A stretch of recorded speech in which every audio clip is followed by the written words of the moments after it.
दिनांक 1 मे 2026 रोजी की नसरापूरमध्ये 3.5 वर्षाच्या चिमुकलीवर राम मंदिराच्या ठिकाणी जो अमानुष प्रकार करण्यात आला, अमानुष प्रकार करून तो 65 वर्षाचा नराधम थांबला नाही, तर त्यांनी तिला मारून टाकून पुरावा नष्ट करण्याचाही प्रयत्न, म्हणजे तिला पुरावा गाडण्याचाही प्रयत्न केला त्या शेणामध्ये, खड्ड्यामध्ये.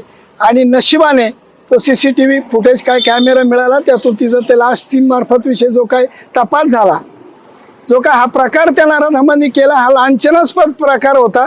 या लांछनास्पद प्रकार कळाल्या भोर वकील संघटनेची तातडीने मीटिंग बोलवण्यात आली. 2 मे 2026 रोजी मीटिंग भोर वकील संघटनेच्या कार्यालयात झाली.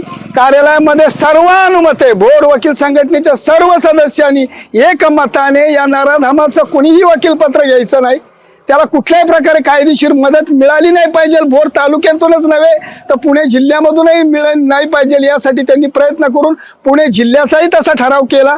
भोर बार असोसिएशननी तसा ठराव केला की वकीलपत्र कुणी घ्यायचं नाही, त्याच्या कामात कुणी सहभागी व्हायचं नाही. अशा प्रकारचा सहभाग होऊन नुसते थांबले नाही, तर त्यांनी जाहीर या प्रकाराचा निषेध केला. आणि निषेध करून पुढील जो काही तपास आहे, काय जो काही प्रक्रिया चालू आहे कायद्याची, त्याप्रमाणे फिर्यादीला शेवटपर्यंत मदत करण्यासाठी असाही भोर वकील संघटनेने जाहीर पाठिंबा दिलेला आहे. ज्या वेळेस फिर्यादीला काही मदत पाहिजे असेल तरी भोर वकील संघटना फ्री ऑफ कॉस्ट मध्ये, फ्री लीगल मध्ये मदत करण्यास तयार आहे. आणि अशा नराधमाला जास्तीत जास्त शिक्षा झाली पाहिजे, एवढंच या भोर वकील संघटनेतर्फे, भोर वकिलांच्या जनतेतर्फे निवेदन आहे.